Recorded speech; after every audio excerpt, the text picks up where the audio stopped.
Okay, hello everyone, and welcome to Trend Watching's 2016 Ultimate Trend Download. We've got people joining us from all around the world, every continent except Antarctica.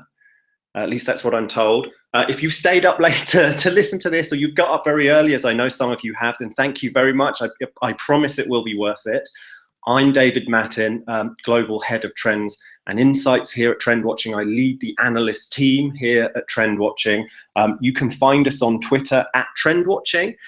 And if you want to discuss what you're hearing about today, if you want to share examples, share insights, see what other people think of them, then use the hashtag TrendWebinar. Okay, so strap in, lots of trend fun ahead. You see how much trend fun these people are having? That's now going to be us. I'm going to start by talking about trends, what they are, why they're so powerful, and really give you an insight into a core aspect of our methodology, which is the 4 building blocks that make up a consumer trend. Right? That's really fundamental to the way we think about trends, the way we think about how trends emerge, and that's really going to set the context for everything that you'll hear from then on. Then, of course, I'm going to hit you with a handful of key trends for 2016.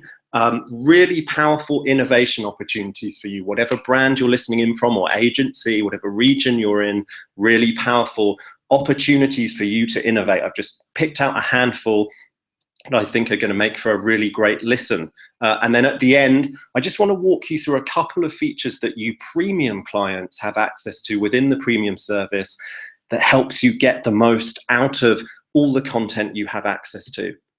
And of course, if you are a premium client, quickly, it's worth saying, all of this comes just a couple of weeks after we set live the 2016 trend report in the premium service. If you have dived in already, that's brilliant. If you haven't yet, this is a great place to start. You know you have it in PDF, you have it in PowerPoint, and of course the very beautiful print edition will soon be winging its way to you.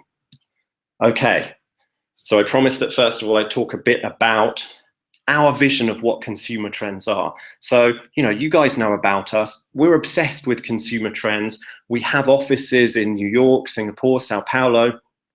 But we're really fueled by this.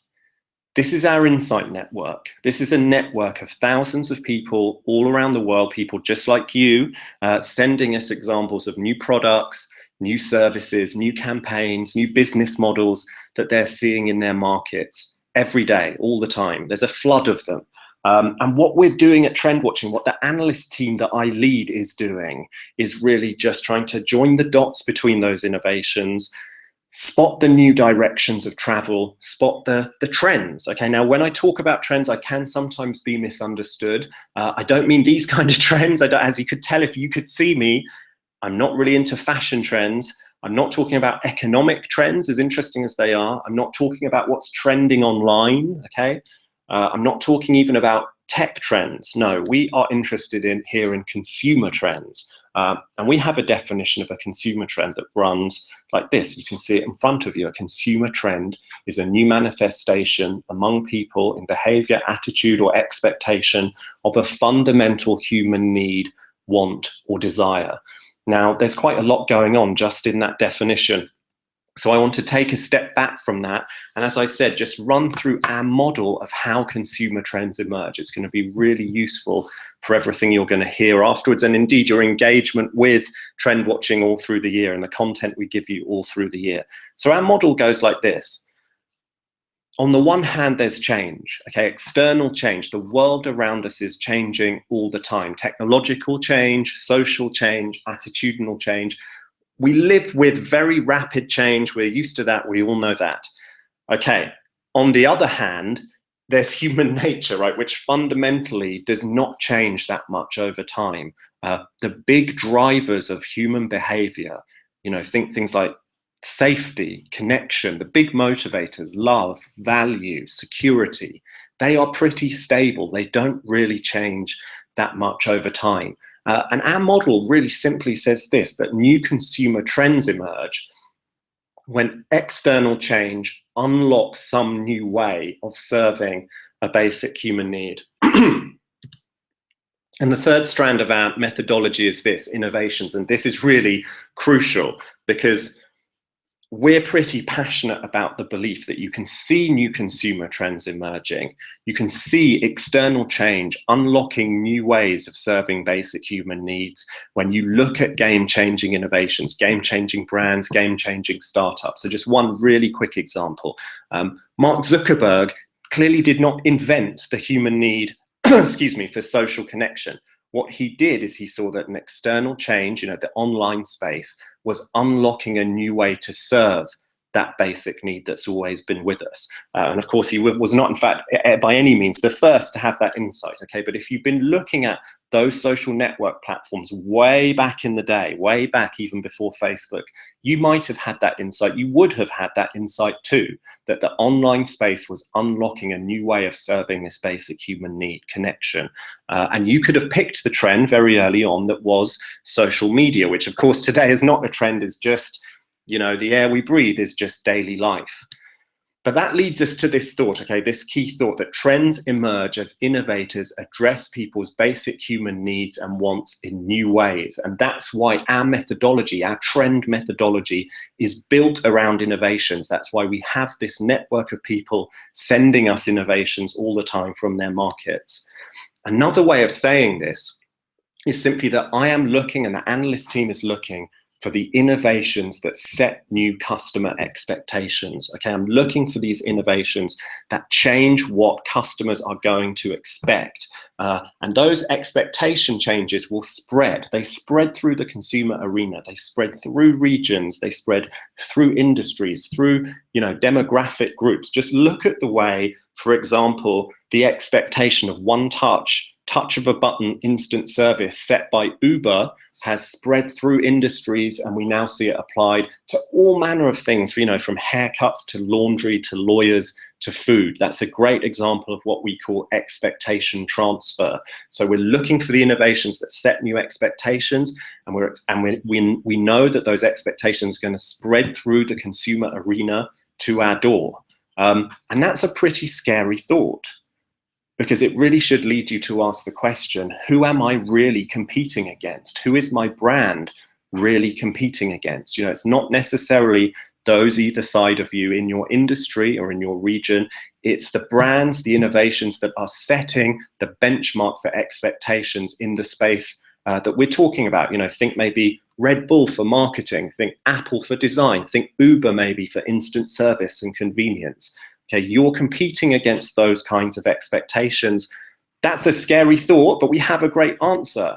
And the answer is, as you well know, trends, right? We're tracking trends for a reason, and that's in the end because they let us anticipate and surpass evolving customer expectations. We can get actionable foresight on what customers will expect next, and then we can act, we can innovate to help us surpass, meet and surpass those expectations.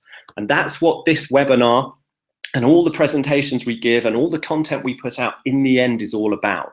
Okay, I'm going to show you, a handful of trends today, lots and lots of innovations. And the key for you is just about being relentless about asking, how are these innovations changing customer expectations? And crucially, and this is where you'll really need to do the thinking, what does that mean for me? What does that mean for my brand? How can we act to surpass these expectations? I would just love you to take away that one light bulb moment where you see an innovation and you think, we could be doing something with this. If we adapt this, if we mix and match it for our region, our industry, we could roll out an innovation next year that really will delight our customers, because that's what trends are all about.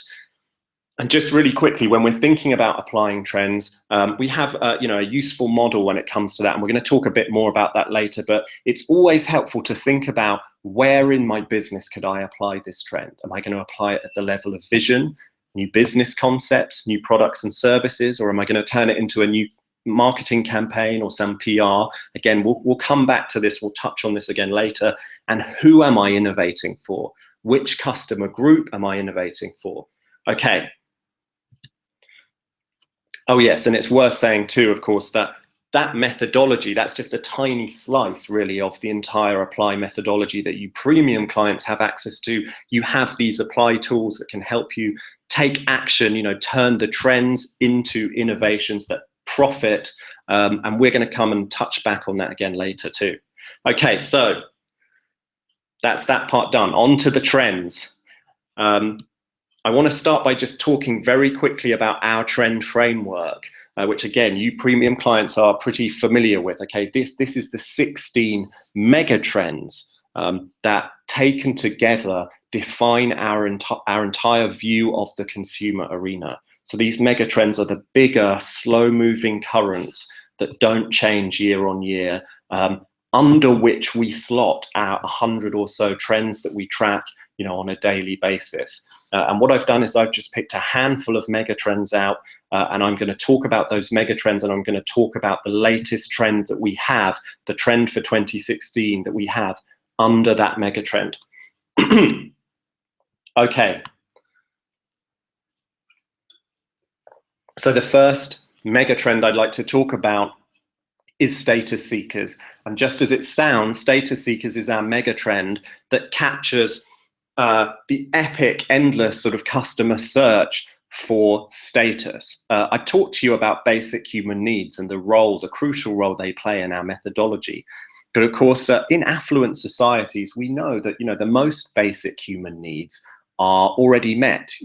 Things like safety, shelter, food, you know, thankfully, we're pretty good for those. Those are met. Now, in that kind of environment, another basic need rises to the surface, and that basic human need is status. Okay, status is one of the primary drivers of all consumer behavior in affluent societies. And we all know what old consumer status used to look like. Okay, it was the big car, you know, the fancy house, the expensive handbag. We're so affluent now that even those things are losing their power as status markers. Too many people have access to them for them to be really powerful as status markers. And what that's led to is a kind of diversification of status. Status has become a lot more about who I am as a person than it is about what I have. It's about knowledge, it's about skills, it's about who am I connected to, what are my ethics, what's my sensibility. Now we've tracked the evolution inside this megatrend. We've tracked the evolution of the diversification of status now for years. You know, you can see this timeline way back in 2008. We were talking about status stories, and we've talked about, you know, participating with brands and how that's related to status with sweat equity. So we're always asking, where is this big idea heading next? In this case, where is the epic search for status heading next? Where is it heading in 2016? And our answer to that is this trend, the first trend I want to talk about, status tests. A status test is about saying in 2016, status is going to be about proving your worth or proving your commitment to a brand before you purchase, which is pretty counterintuitive, right? Because we don't typically think that brands want to put barriers around themselves, want to prevent or make it more difficult to engage with them. But that is essentially what a status test is about. It's an intelligent way of asking something of a customer or a consumer before they can consume from you. Okay, and if we think about the diversification of status and the way that status has become harder and harder to accrue. You know, rare experiences are harder. When even exclusive fashion shows now are periscoped and thousands watch them, and Uber and other on-demand services have put in an entire universe of amazing experiences at the touch of a button. Where do I go next for status? Well, brands issuing a status test is one answer to that, because what the brand is doing is giving the customer the chance to prove their worth, to do something status worthy, and of course to share that with their friends. That's what a status test is about. So I want to share some examples of status tests with you. This one I love. This is 1930. This is a bar in Milan. It's an incredibly exclusive cocktail bar, so exclusive that, you know, there's no open door, there's no signage. If you want to get into 1930, which is absolutely tiny, you have to kind of ask the shopkeepers around you who are in the know, get the right password, knock on the right unmarked door, and if you're lucky, you might get in. Now, what 1930 did is back in May 2015, they launched a Tinder profile The profile was of a woman from the 1930s, and she was asking potential suitors to woo me like they did in the 1930s. Now, this profile received 4,000 matches within the first week, and anyone who matched with the profile was asked to engage with that profile, to go through a series of tasks. It was phrased as picking up digital handkerchiefs, but it was essentially replying to a series of messages that this profile sent. And this profile sent message after message after message after message. And of course, most people dropped out fairly quickly. One person stayed all the way to the end. He had replied by that time to hundreds of messages, and he, being the final winner, was allowed into 1930, the bar itself. So a great example of what we're calling a status test, of demanding that a customer, potential customer, proves their commitment before engaging with you, really does something to prove their commitment. Because of course, that's an incredible status story then for that person to tell. You know, I was so committed, I went through this task, and finally I was allowed into the bar. Second example I want to share with you is Lee Jeans. In October 2015, they launched their Magma Fusion range of heat-retaining denim. And what they asked customers to do in China was to get out into their cities, their cold cities, and track their progress around their city using a WeChat app. And at certain locations around their cities, they could scan QR codes and collect points. And if they collected those points, they were then given access. They could then earn Magma Fusion products and also access to exclusive events. So again, a great status test, a great way of saying, if you want to engage with us, if you want these products or you want these special events, you have to prove your commitment. You know, do something to prove yourself to us. But of course, the benefit there for the customer is the status. You know, I've had this rare experience that you haven't had. I've done this thing that very few others have done. I can share that on Facebook. I can talk to my friends about it. And of course, then I get these exclusive products or these exclusive events. Okay, third example is Marmite. Marmite is a spread. It's from the UK. It's famous for being a love it or hate it food. And many of its campaigns are based on that. You know, you either love us or you hate us. What they did in August 2015 is they launched a pop-up cafe in London. Before customers were allowed to enter this cafe, they had to hand over their social media handle, and the people at Marmite kind of ran their social media profiles through an algorithm and decided whether those people were, as they phrased it, lovers or haters. And essentially that meant, are you a positive person? Do you have a great deal of positive sentiment on your social media, or negative sentiment? If you were a lover, you were allowed to get in for free and you were given free Marmite on toast and free coffee. If you were a hater, then unfortunately you had to pay. So again, you know, a very playful status test. This is about saying, prove something to us before you can engage, or prove something to us before you get special treatment. Yes, it's playful. Yes, it's frivolous. But go back to what we talked about at the beginning. This is about the expectations. Okay, I'm not suggesting that you're going to set up a similar pop-up cafe, that you're a love it or hate it brand. You know, totally different circumstances. But think about the expectations that an example like this creates. You know, this is a brand asking customers to do something before they engage, and that's going to set new kinds of expectations about the way brands can help customers cultivate status, and those expectations will eventually travel to your door. So final example, I think I've kept the most stringent status test for last, because this is Netflix. What they did recently is they launched something called the Netflix and Chill button. Now, you all know that Netflix and Chill is code essentially for arranging a romantic or sort of situation with your partner at home, usually in the evening, right, to watch Netflix.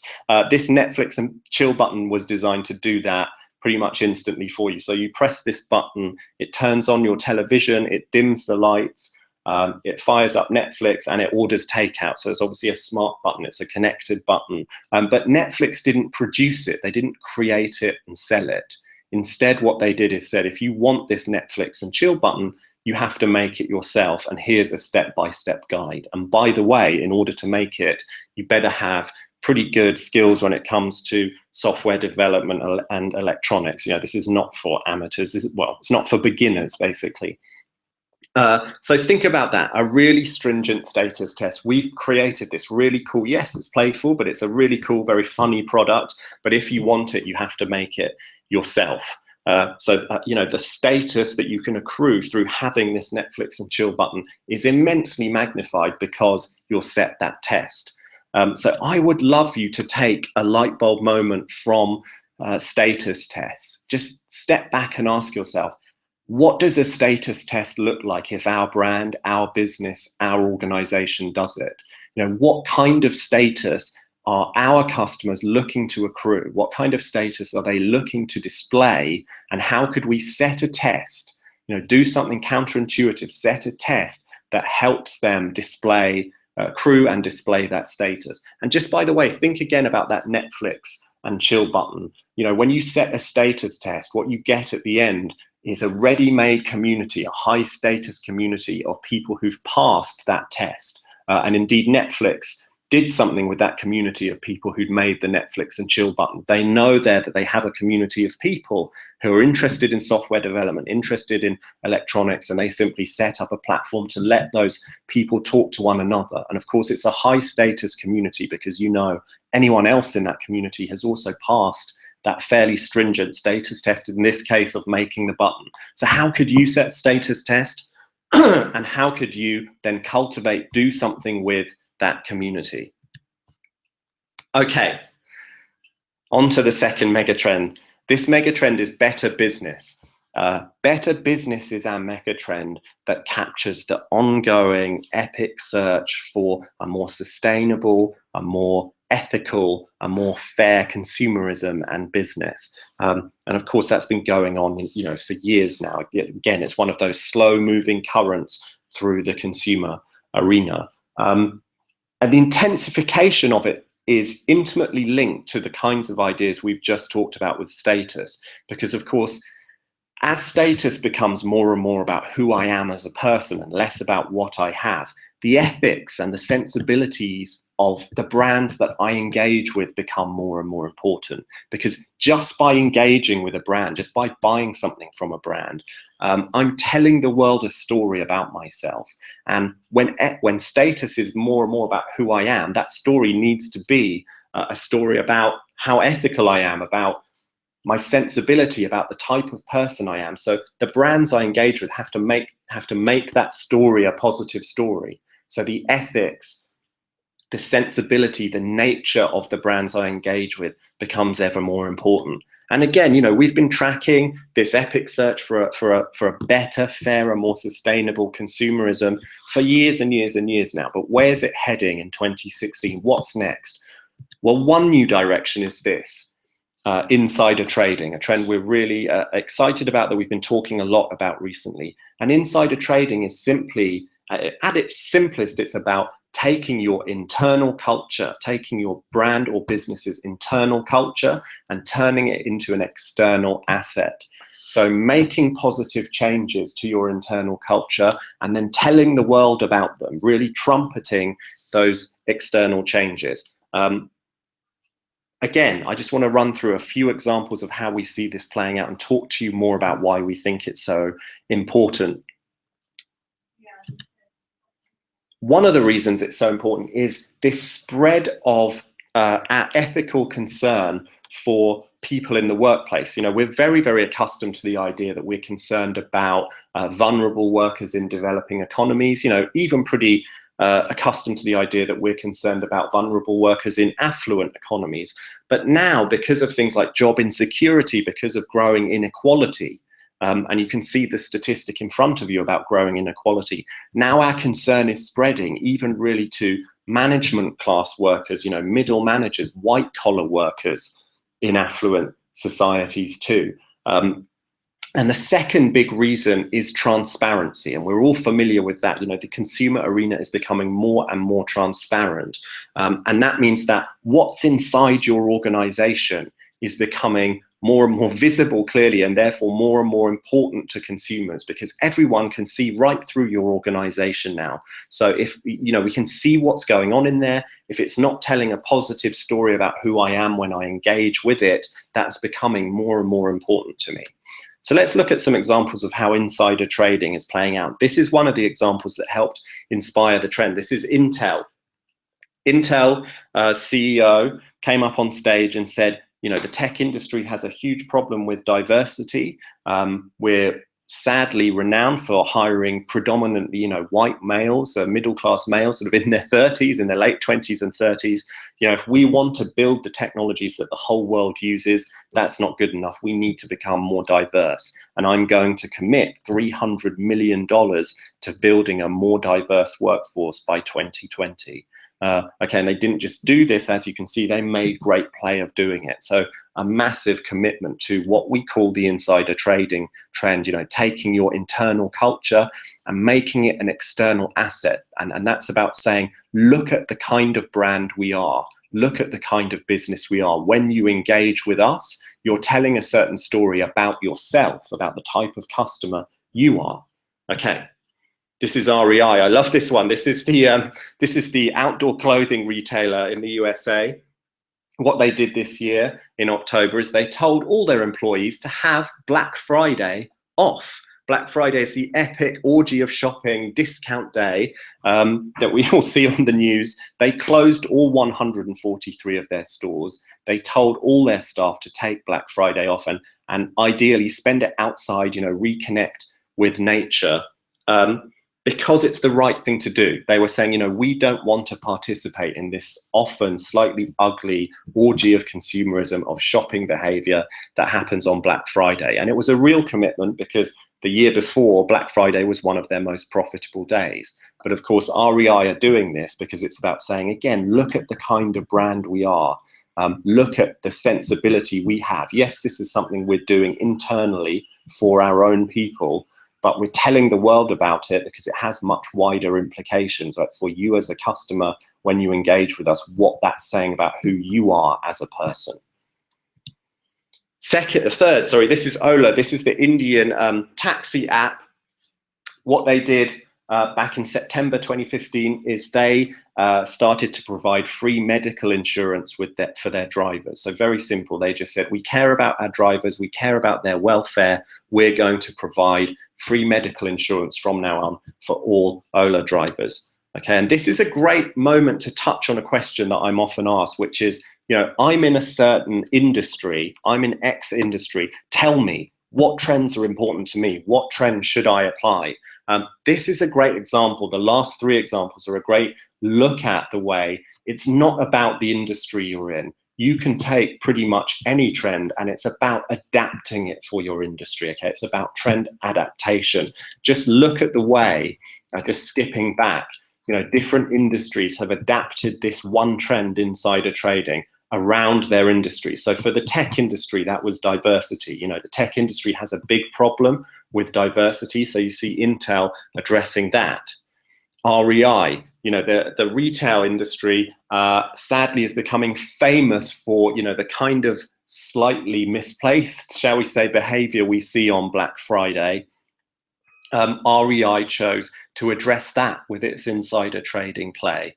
And then you see Ola, this taxi app. Now, Uber, we know the controversy there's been around, you know, Uber's workforce, these disaggregated networks of workers and what that means for their welfare and their employment rights and their employment security. So you see Ola explicitly addressing driver welfare, addressing that issue with its insider trading play. So that's a great window on the way that you can adapt to trend for your own industry, and you can also adapt it for your own region.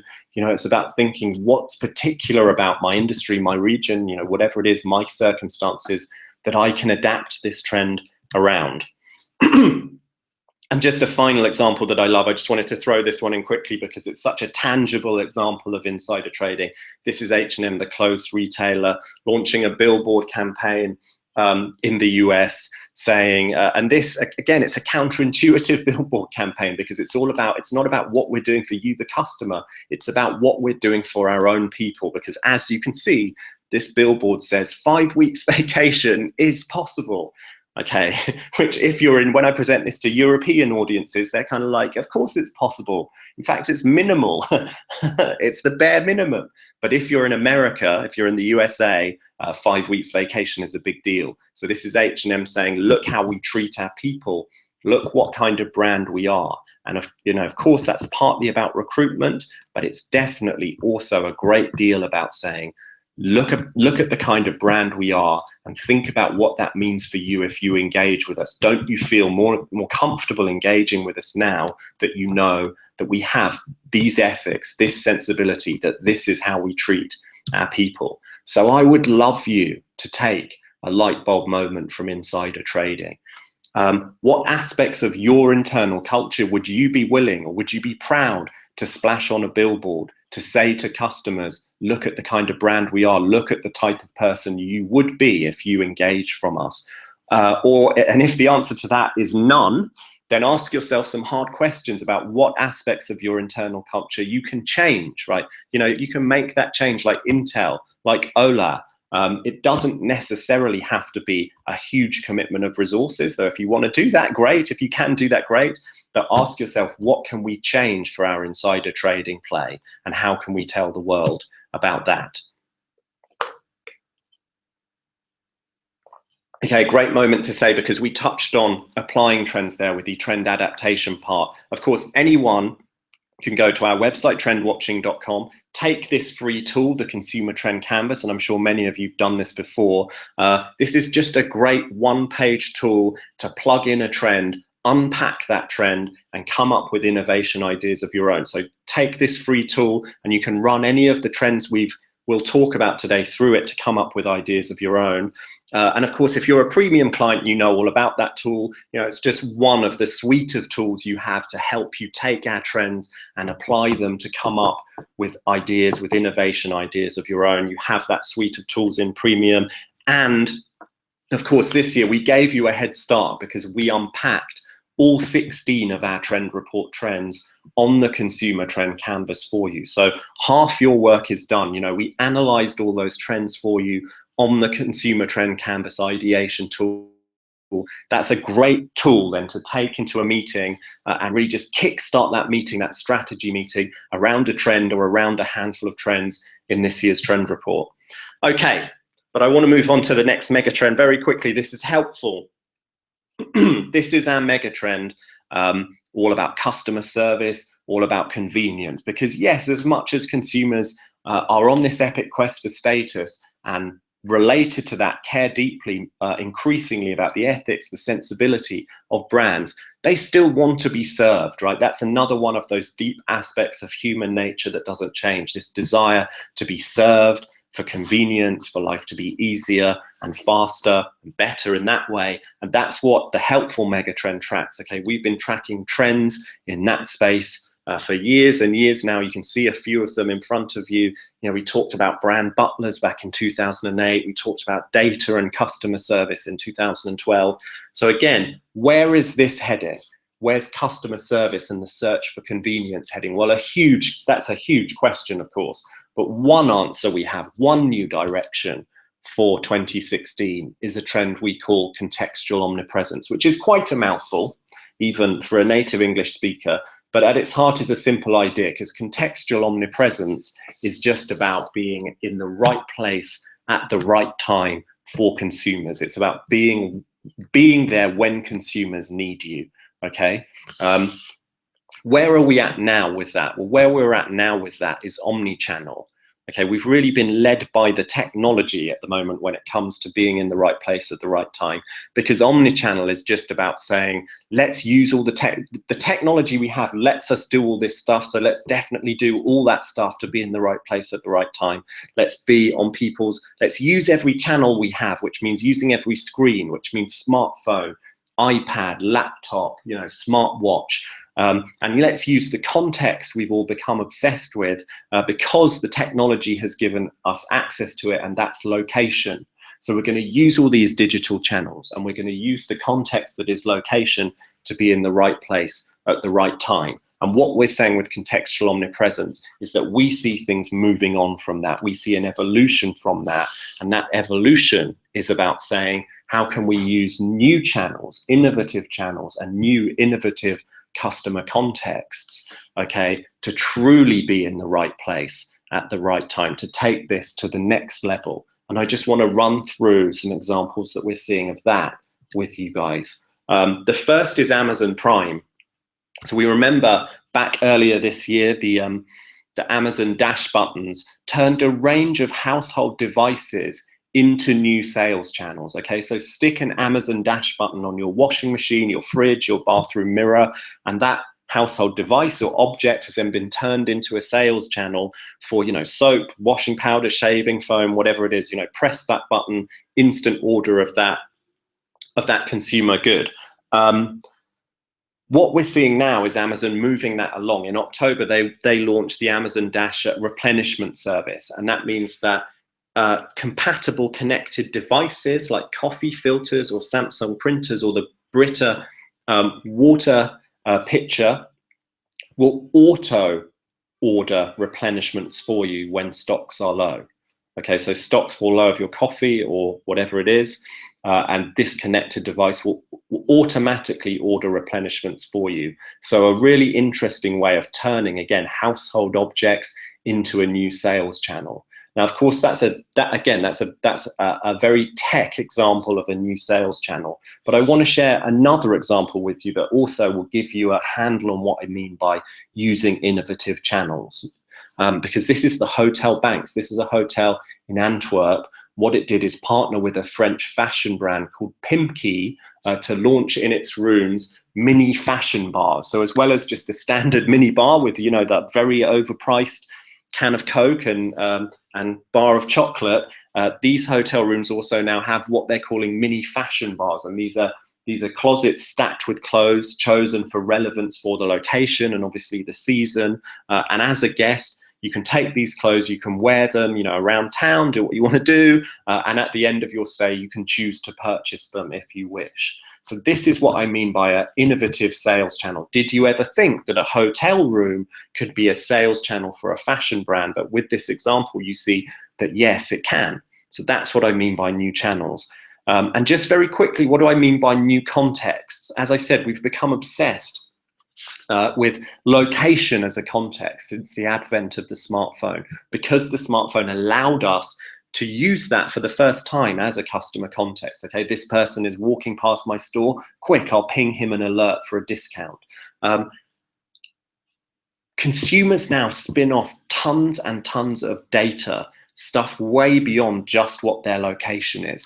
And what I'm talking about here is using that data often to develop more subtle, more nuanced, more interesting customer context that help us target customers. So just one example, this is Durex in France. What they did is they launched a Twitter bot. And this Twitter bot was very simple. It's simply when a Twitter user tweeted the heartbroken emoji. So this is an emoji that says, oh, my heart is broken. I've just split up with my boyfriend or girlfriend, my partner. When someone tweeted that emoji, this Twitter bot automatically connected them to someone else who tweeted the heartbroken emoji and said, hey, you guys have both just tweeted the heartbroken emoji. Why don't you connect? You know, why don't you talk on Twitter? It could be the start of something beautiful. Okay, now, of course, this is, again, very playful. It's just for fun. But at its heart is something very interesting, okay, and something more serious, which is the use of a new customer context, in this case, relationship status,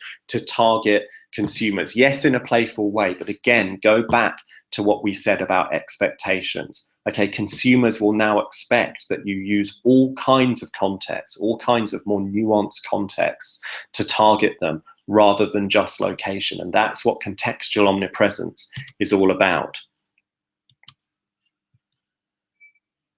Just very quickly, this trend is a great window into the way that the same trend can be applied at different levels in your business. So we have these 4 levels, you know, and you saw with Amazon how, if we just skip back quickly, this is very much about applying contextual omnipresence to be a new product. You know, I mean, it's I guess a cross between a product and a service.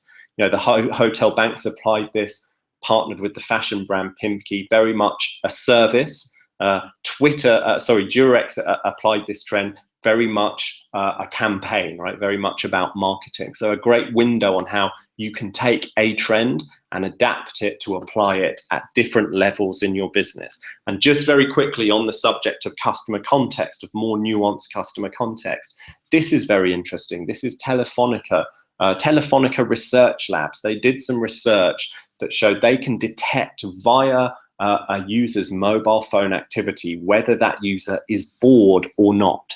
And they can detect that with about an 80% reliability. And what they did is they sent bored users or people they'd identified as bored links to content. And unsurprisingly, the people who they'd identified as bored were much, much more likely to engage with that content. So again, you know, this is just one tiny slice, one tiny example of how we are now able to use different kinds of context, different kinds of information about consumers to target them in more interesting ways. And I would love you to take a light bulb moment from this trend. How could you use new channels, nuanced context to be in the right place at the right time for customers in 2016? It's a huge question, you know, but take one of those, take a canvas, maybe unpack this trend with your team and really ask yourself, you know, how are we addressing that question at the moment? And what could we do around new channels and new kinds of customer context to do a better job of being in the right place at the right time? Okay. Next megatrend is Ubertech. Now, just as it sounds, this is our megatrend around technology and the influence that technology has on our lives. You know, the way technology has become ubiquitous, has become the oxygen we breathe around us. But of course, it's worth saying, and this goes back to what we talked about with omnichannel, you know, about being led by the technology. The external change we see around us all the time, so much of it and so much of the most exciting aspects of it are technological. And it's easy to start to see the entire world through the lens of technology. Okay, but as I said at the beginning, I'm not about technology trends. We're not about technology trends here at Trend Watching. We're about consumer trends. And as we said, consumer trends are deeply informed by basic human needs. So when we're tracking trends under Ubertech, they're consumer trends, and they're about asking, how are basic human needs bumping up against this technological change? How is this technological change unlocking new ways of serving basic human needs? And as you can see, I mean, this is a shorter timeline, but we've been tracking, you know, trends around that question for years now. You know, so we talked about alerts and how they help consumers live easier, faster lives. We talked about preemptful and how technology is allowing brands to preempt, to anticipate the needs and wants of consumers. In 2016, we're going to be talking a lot about beneficial intelligence, because one of the big tech trends that we hear so much about now is artificial intelligence. We've heard lots about it in 2015. But what we wanted to ask ourselves is, okay, what does artificial intelligence look like when it bumps up against basic human needs? How is it being used to serve those basic human needs? You know, safety, security, excitement that we're obsessed with and that play such a big part in consumer trends. And beneficial intelligence is one of our key answers. And look, I mean, you can take a look at this statistic. You know, artificial intelligence is on the radar of B2C professionals. This is 61% of retail executives say, you know, they don't think they're up to delivering the experience consumers demand, and 95% say they're going to invest in cognitive computing in the next 5 years. Okay, they would do well to bear in mind that it's not about the tech trend. Okay, in the end, don't get obsessed with the technology. Ask yourself, how can I view that technology through the lens of basic human needs? And when you look at artificial intelligence through that lens, we believe you get this, right? You get beneficial intelligence, because this is about saying consumers will expect, brands will expect businesses to use artificial intelligence to really make their lives better, to put smart products and services into their pockets, their homes, their inboxes that solve real problems and make life better in a meaningful way for human beings, right? Because that's what consumer trends are about. So I just want to show you some examples of that. This is Airbnb. They launched something called Price Tips. Now, users of Airbnb, if you have a property on Airbnb, one of the questions, the problems you face is, how should I price it? I really may not have that much idea at all. If I'm pricing it too high, I'm not going to get any customers. If I'm pricing it too low, I'm going to miss out on revenue, on money. What Price Tips does is it uses artificial intelligence to set the price for you as a host. Okay, so it takes into account, it crunches a lot of data, takes into account the size of your property, where it is in relation to stuff around town people might want to do, the location. It takes into account the time of year, and then it suggests a price. And Airbnb's research shows that if you accept that price, you're 4 times more likely to secure a booking than if you just sort of stick your finger in the air, take a guess, and set your own price. So artificial intelligence really solving a human problem, doing something truly useful. That's what we call beneficial intelligence. This one I love. This is Stockholm Stag. This is an algorithm called the commuter prognosis that operates that the Stockholm train operator has created. And this algorithm crunches big data, uses machine learning to anticipate train delays 2 hours before they happen. And it can then issue a warning to the train operators. It can issue warning to commuters, to train users, to help them change their plans. But it's intelligent enough to be able to predict when train delays are about to happen. So truly useful, really solving a human pain point that many of us are familiar with. That's, again, a great example of beneficial intelligence. This is a really interesting service. This is Rethink.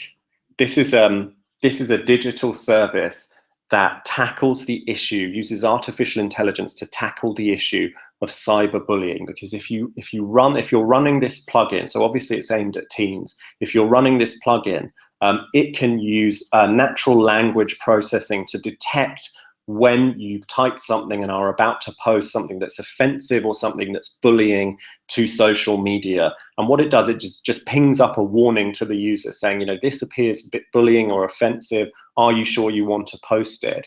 And research done by Rethink shows that teens who are running this plugin become vastly less, actually. Their willingness drops from 71% to 4%, so much less likely to post offensive messages if they're running this app. And this is there's something I find really, really interesting about this, which is the kind of diversification, the spread of applications of artificial intelligence, all the way from pretty big things like, Airbnb, a huge tech player, that we'd expect to have considerable expertise in this space and their price tips, to a train company applying this to the issue of train delays, to a small startup that's about tackling cyberbullying. And in fact, with the last example I want to show you, you can see we're even going to see some beneficial intelligence in children's toys, because this is Cognitoys. These little cute creatures were a Kickstarter project this year, but they're not just cute little creatures. They actually contain the very powerful artificial intelligence that is Watson, IBM's Watson. IBM's Watson became famous, you probably remember, when it won the US game show Jeopardy. And at that time, obviously that was a huge deal. This is a massive tech company that's created this incredible artificial intelligence. It is now in that little creature that you can see in front of you, right, in that little child's toy. And the way it works is children press the button, they can talk to the toy, it has natural language processing, it understands them, it can answer back in age-appropriate ways, can tell them stories, it can tell them jokes, and crucially, the toy, and this is kind of spooky, kind of learns and grows with its child owner. So as the child grows up and becomes, and its language changes, the nature of its language changes and the nature of its questions change, so does the toy. So amazing to think that we're seeing artificial intelligence, beneficial intelligence in children's toys and this one sells for about $99. So I would love you to take a light bulb moment there. How could you apply some beneficial intelligence for your customers in 2016? And again, as I've said, you don't have to be a huge tech company. You don't have to have massive tech resources. The real secret is you don't even necessarily have to have true beneficial intelligence. The trend, the human problem that it addresses is just help me get stuff done, make my life better. So how can you use smart digital services to hack together a solution for your customers if you don't have access to true artificial intelligence? But that is getting easier and easier to access. If you don't have access to it, how can I use a smart digital service to hack a solution for my customers that will make their life better? Okay, next mega trend, pricing pandemonium. Just as it sounds, right, this is our pricing mega trend. We've used it to track the evolution of pricing in the consumer arena for years now.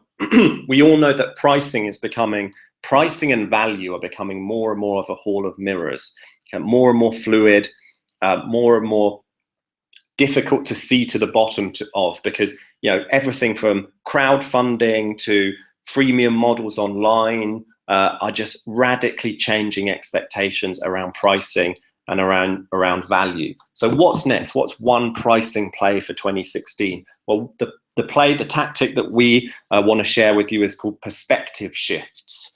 And that's about saying, in this environment where pricing is so fluid, where value has become so opaque, really, one tactic, one trend to ride is to take advantage of that, to playfully reframe your offering as an entirely different product or an entirely different service, to play with people's appreciation of the value that you're providing and play with their perception of the price that you're asking. Okay, and I just want to show you some examples of that, to shift their perspective really on the value that you're delivering to them. And just a really quick example of, one of the things that's fueling this kind of fluidity when it comes to pricing and value.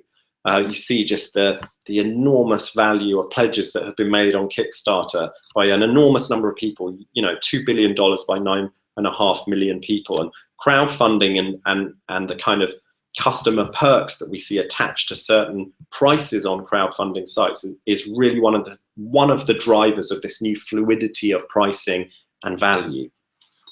Okay, so my first example, this is Transavia. This is a low budget airline from France. What they did is they reframed their flight tickets quite simply as food, as you can see in front of you, right? Packets of crisps, cereal bars, candy. They sold these packets in supermarkets in France and in vending machines at train stations. They were between $30 and $40.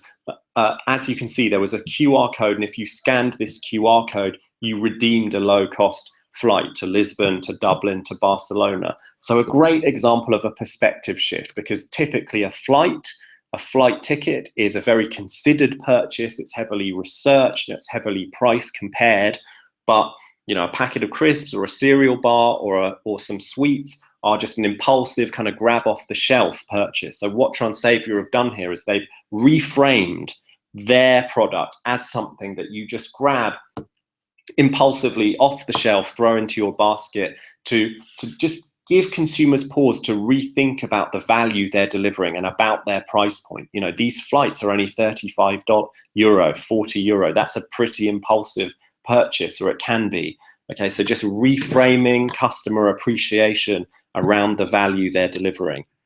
This is a great one. This is Stockpile. This is a startup in the USA. And what they've done is they've reframed investing in shares as gift cards. So these gift cards are on sale at a range of big retailers in the US. You can spend between $1 and $1,000 on them. And what they allow the recipient to do is to redeem the card for shares or a fraction of a share in a New York Stock Exchange listed company. So again, investing in shares is typically still thought of something that's pretty closeted. That's usually for elites. That's very considered. That's not for the mass consumer. This really radically reframes that picture as making investing in shares for everyone, making it a fun gift that you give to another person, something that you can do at a very low price point, $1, $5, $10. So totally reframing the appreciation around pricing and value when it comes to investing in shares. And I should say, and this example is a perfect way of saying that this is a great trend for charities and non-profits to ride. This is the Dutch AIDS Foundation.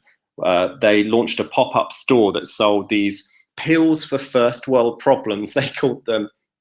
It was a pop-up store that sold these pills, for first world problems like my Wi-Fi's broken, or, I don't have courage, or my jokes aren't funny, whatever it is, okay? They were €4 a packet. Of course, they're not really medicine, they're just peppermint pills, and all the money went to the Dutch AIDS Foundation. And of course, this is a way of reframing customer, or in this case, giver perception of making a donation by giving them cause to think about how fortunate they are, how good their own lives are, and the real good that a small amount of money can do for other people who do genuinely have real health problems, who genuinely need real medicine.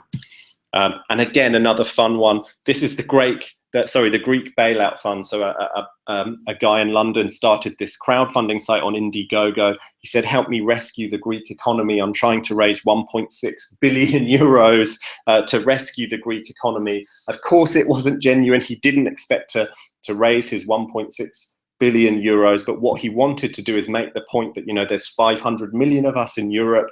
If we all gave, say, €3, if we all came together as a crowd, we could save the Greek economy. And that's just a new perception on the crisis that the Greek economy is going through, and on, the cost it would be to Europe to solve that problem. And he did, in fact, raise 2 million euros from 100,000 participants, but their money was refunded naturally when the bigger target of 1.6 billion was not hit.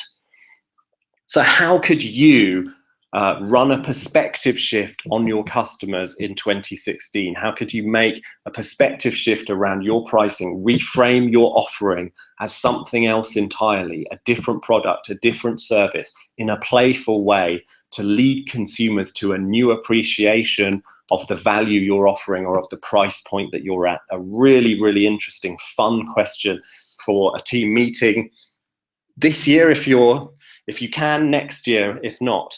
Okay, really, really quickly now, because I'm wrapping up. I want to finish with one bonus trend. We did promise a bonus trend, and here it is. This is universe. This mega trend is our personalization megatrend. Okay, this is the megatrend that deals with personalization, customization, with the consumer desire to get products that are all about them, that reflect who they are. And again, we've been tracking the evolution of personalization for years now. So you can go back to 2010, where we were talking about customize and consumers customizing their own products. You can look at 2012, and we talked about off equals on, and how the online world and the offline world were merging, and that's very relevant to customization and personalization. Where is personalization heading in 2016? Well, we're seeing this trend, true self, okay? True self is saying the next step for personalization is a kind of personalization that's not asking consumers to contribute. That's not about asking consumers what they want, asking them to co-design, asking them to co-create. It's instead about using new technologies to discern aspects of themselves that even they're not aware of, hidden aspects of themselves, and tailoring products around those, tailoring products around those often subconscious, deeper aspects of our inner selves, our personalities, our preferences that even we're not aware of. So a very powerful new form of personalization. I just want to run through some examples of that super quickly. This is Skoda. They did a campaign earlier this year. It was a 90-second video. It was a split screen video. And on one side, you saw one model of their car, their new car. On the other side, you saw another model. You had to enable your webcam. And what this video did is track which car you looked at most. And at the end of the video, you were told you looked at this car most, or you looked at that car most. You prefer this car. So just a very simple example of true self, about revealing to you a subconscious preference that you may not have been aware of. You prefer this car over the other one. This is Bompus and Car, the kind of jelly and food art people from London. They went to Dubai and launched a pop-up cocktail bar. before you entered this cocktail bar, they took a sample of your DNA and they then personalized the cocktail that you drank inside around your DNA. Now, of course, I suspect, and I'm sure you do too, that the sampling of the DNA, right, was more playful than it was medical. But again, it's about those expectations. It's about saying consumers will now expect this kind of true self-personalization, a personalization that goes deeper than simply asking them what they want or asking them to co-create a product, and relies on deeper aspects of themselves that even they are not necessarily aware of. Okay, very powerful because it helps consumers, not only gives them more relevant products and services, but it also reveals aspects of themselves that were previously hidden. And I know what you're thinking, privacy is a huge issue when it comes to this trend, but time and again, we see the evidence, we see statistics that consumers are willing to share personal data, perhaps even things like DNA, in return for benefits, right? So here you can see 53% are willing to share personal data in return for tools that help them make decisions, just like that Skoda campaign was intended to. In a playful way, sure, help you make a decision between two models of their car. And just finally, this is a great example of how you can build an entire business around an entire business vision around a trend, because this is abstract. They're a online clothes retailer from Denmark, and their entire positioning is around making clothes that are customized around the mood of their customers. So if you want to engage with abstract, what you do is you come to their website, you enable your webcam, they then ask you to type a story, a preset story, into the platform that you can see. And while you're doing that, the webcam is assessing your facial expressions, it crunches that data, discerns things about your emotions, and customizes the clothes that it suggests to you around that. So you can see abstract have essentially built their entire vision of their business around the true self trend, around the idea of deeper personalization around the inner self. So I would love you to take a light bulb moment there. How could you deliver some true self personalization in 2016? How can you tap into inner aspects of your consumers, right? Whether it's playfully or whether it's in a more authentic, legitimate way, to personalize your offering around deep aspects of their true selves. Okay, I'm going to wrap up now. We've seen so many trends, lots and lots of innovations. I hope I've given you some really powerful innovation opportunities for 2016. But more than that even, I hope I've given you just a glimpse of a new way of looking at the world, essentially, about a new way of seeing the innovation onslaught that's around us every day, you know, the new products, the new services, the new campaigns, a new way of seeing that empowers you to become your own trend spotter. And just really quickly, you know, think about external change. Think about what's changing in the world, technological change, social change, attitudinal change. And then think about how that change is unlocking new ways of serving basic human needs. And when you're seeing the innovations around you, the new products, the new services, the new campaigns, just ask yourself, how is this new innovation serving a basic human need in a new way, serving a basic human need in a novel way that I haven't seen before? And how is that going to create new consumer expectations that will spread to my door?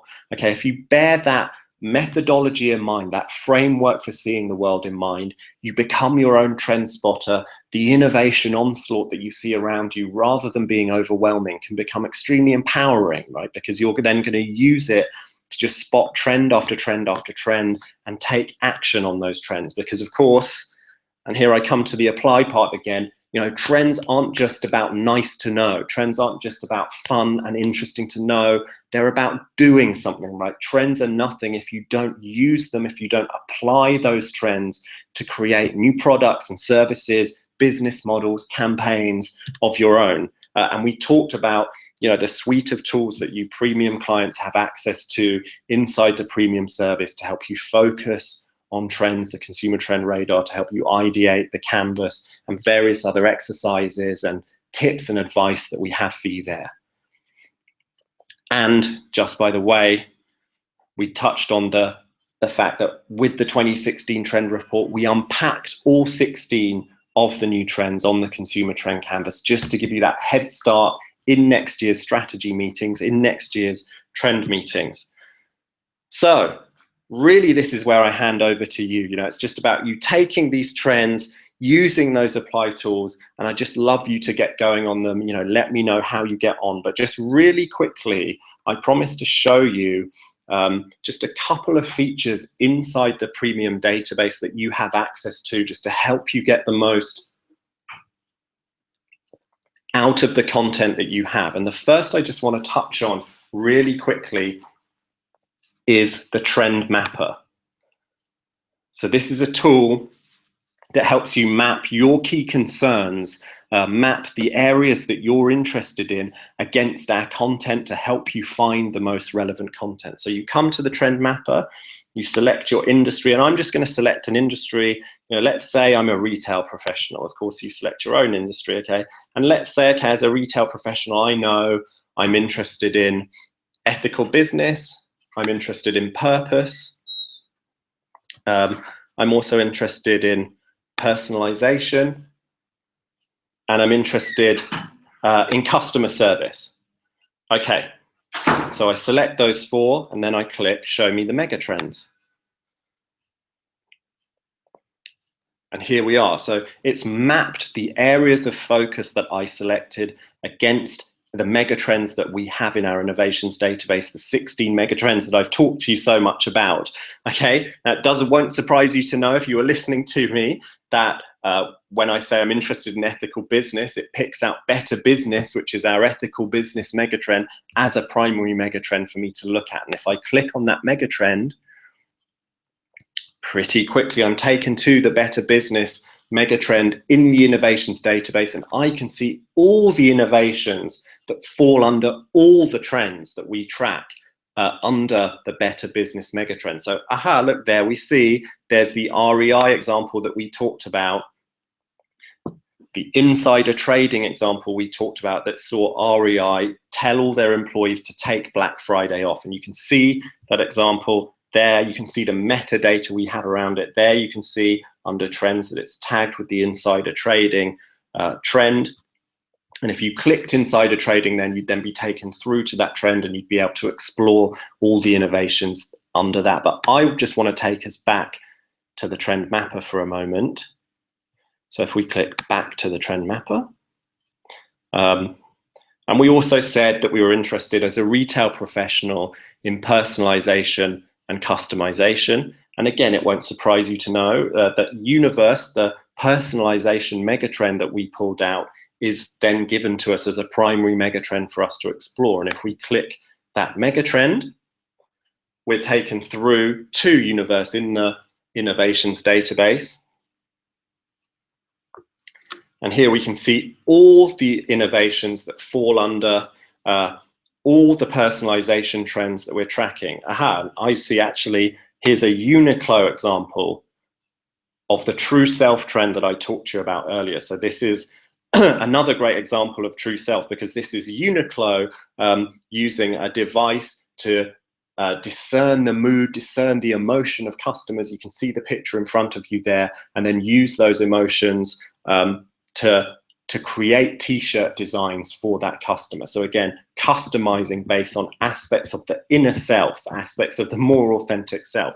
And if we click here, you can see the metadata again. You can see that this is tagged with the trend true self that we're talking about. And if we click that, we're then taken through to the trend true self. We can read all about the trend theory that I've discussed with you, and we can see all the true self examples that we're tracking. And of course, we'll be continuing to track true self all through 2016. So we'll be pouring lots more examples in. So that's the trend mapper. I hope that gives you a very quick window on how you can use that really powerful tool to map your areas of concern, the things you're interested in as a professional against our content, a really useful window into our content. One other new tool I want to show you really quickly to wrap up, another way into our content, is the industry heat maps. So if we just click on the industry heat maps up here,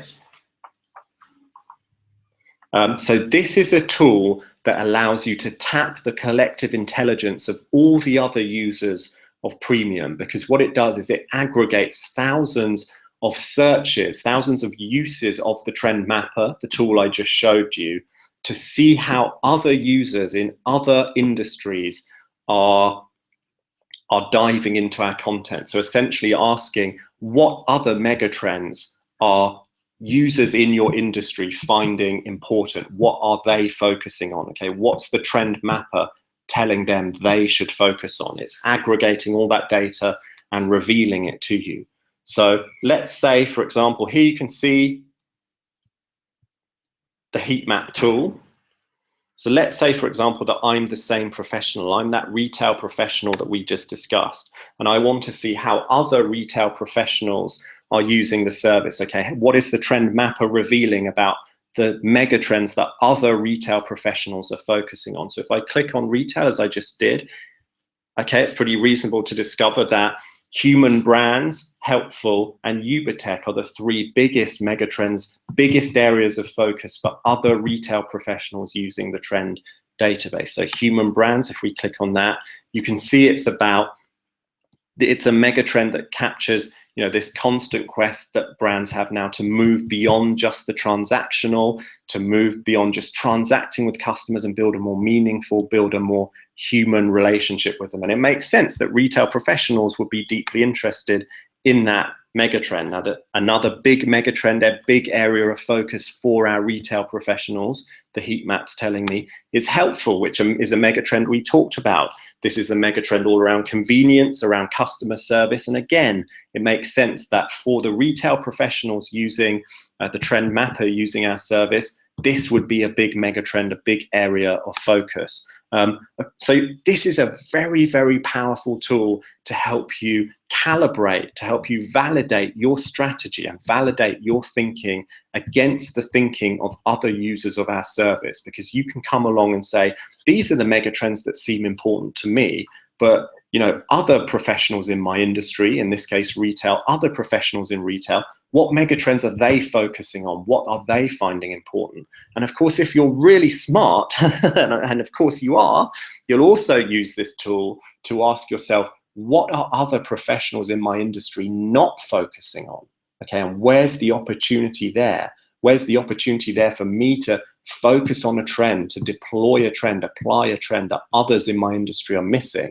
And if we take a look down here, we see status seekers is one of the less important areas of focus currently for our retail users. And we talked about the fundamental importance of status in the consumer arena. So I'd say there's real opportunity here for retail professionals to deploy some trends, right? To set some status tests, to deploy our status trend for 2016 and steal a march on some of their colleagues.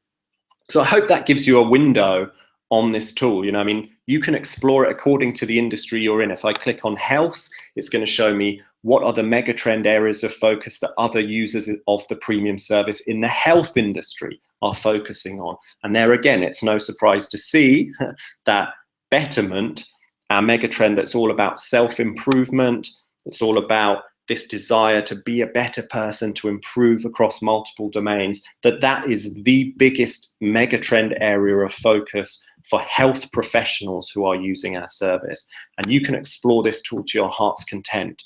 You know, we've got 15 industries here. Find your own industry and validate your strategy, benchmark your strategy and your trend thinking against the thinking of our community of thousands of users.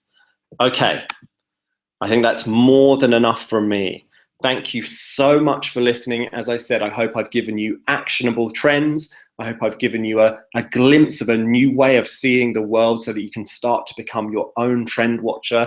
I'd love you, and I really hope you take these trends back to your team, take the apply tools back to your team, and just kickstart some really powerful conversations about how you can innovate around these trends in 2016, and you know, use the tools I've showed you to as a window into the premium content.